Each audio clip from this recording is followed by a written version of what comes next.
wonderful, wonderful boy. Everybody likes you. It's impossible not to like you. Impossible. Morty? Maybe some people don't like him. I can see that. Kramer? Yeah, I like him. Well, we gotta add another one to the list of people who don't like Steven Seagal. This list is getting big.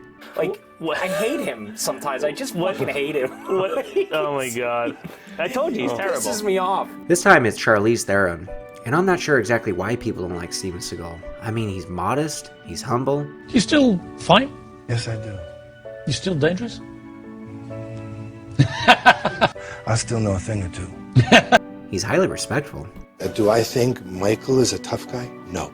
Do I think he's a martial artist? No. Do I think Jean-Claude's a tough guy or a martial artist? No. But during a recent interview with Howard Stern on Sirius XMs A Howard Stern Show, Charlize Theron got real candid when talking about Steven Seagal while promoting her new Netflix movie, The Old Guard. She said, "He's overweight and can barely fight. Look it up. It's ridiculous." She says, "At night I'll go online and watch fighters or watch people fight, and you always come across that odd Seagal video of him, quote, fighting in Japan. But he really isn't." Now the reason she's even looking up these videos is because of the characters she plays, like Atomic Blonde or this latest Netflix outing, The Old Guard, for example. She needs to come across as someone who looks like they know how to fight, at least on film. As far as her comments about Steven Seagal go, I don't really think that's fair. He's clearly putting on a demonstration, and the students are clearly cooperating. If they weren't, they'd get hurt. They're just going with the momentum of the technique, unlike the guys portrayed in his movies. Yeah, that guy should have just flipped over. She goes on and says, "He's just incredibly overweight and pushing people." She insinuated that the fight was not real because there was no effort in his moves. He's shoving people by the face. It's a whole setup. I think she's clearly missing the point. Say what you want about Aikido as a martial art, but Seagal is truly masterful in his technique. Of course there's little effort on his part. At his level, 7th Dan black belt, there should be little effort. And Aikido is quite the opposite of something like wrestling where you're overpowering the other man. With Aikido, you're supposed to utilize their body weight momentum against them. But Seagal is much more than an Aikido master. He also holds black belts in karate, judo, and kendo, so I'm pretty sure he can fight. Now there's another reason why she's so vocal about her disdain for the Aikido master.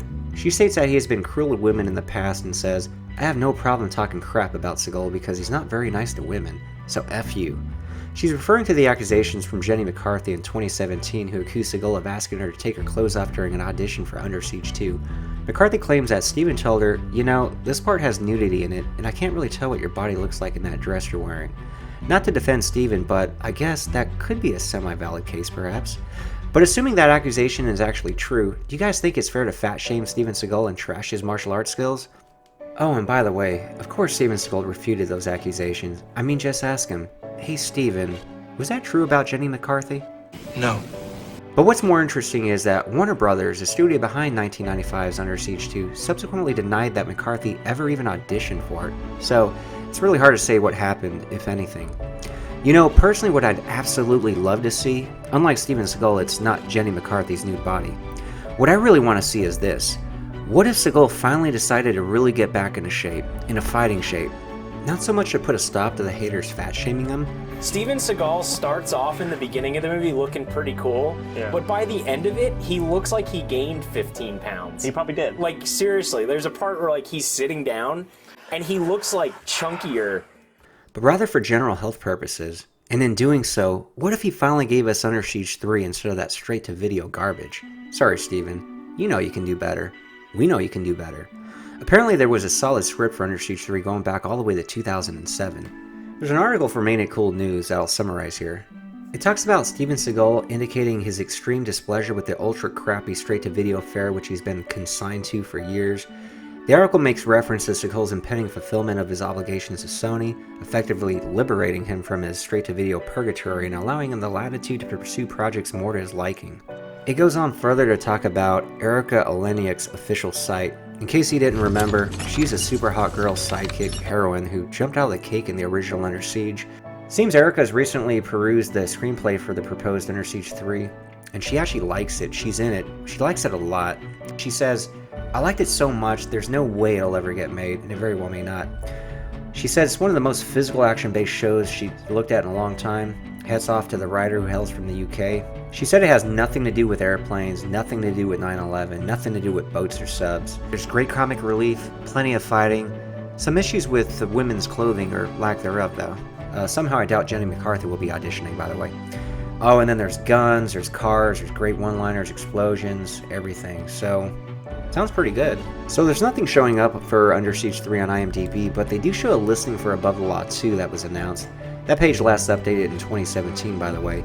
It'd be cool to see Steven Seagal reprise his role as Nico Toscani. And then there's always a possibility that Steven Seagal could show up in Expendables 4. Let's face it, everyone loves a comeback story. Steven Seagal doesn't need the money, doesn't need the fame at this point. But wouldn't you want to see him back on top? I mean, Stallone's still giving us Rocky and Rambo movies. There's no reason why Seagal can't give us quality hits again either. So what do you guys think about Charlize Theron's comments? It's not like Steven Seagal ever portrayed himself as a fitness enthusiast. He was never into building up his body like Schwarzenegger, Stallone, or Van Damme. Is it really okay to fat shame him? I mean, I don't think anyone would get a pass if they fat shamed a woman. There's clearly a double standard here. But more importantly, I don't think his martial arts skills should be scoffed at, especially by an actress like Charlize Theron. Let's remember, Steven Seagal is the first Westerner to have his own school in Japan. That just doesn't happen. I know that a lot of people like to refer to Seagal or even Aikido as whole as bullshito, but there are elements that can be used from pretty much any martial art in real life situations. While they may not be the ideal technique, let's not forget, it really wasn't that long ago when people thought head kicks were ineffective. Then you got a host of head kick knockouts in the UFC, and that changed people's perception about their effective use in combat against trained fighters. Now, I'm not saying that Aikido will be the next style that gets effectively utilized in MMA, but I don't think it's nearly as ineffective as people think either. And let's remember, Steven Seagal holds 3 other black belts in 3 other styles of martial arts. I also cook. So I don't really think an actress can justifiably talk crap about his Aikido video while taking them out of context, especially when he's just clearly putting on a demonstration. Anyway, let me know in the comments section if you want to see Seagal reclaim his place among action elites.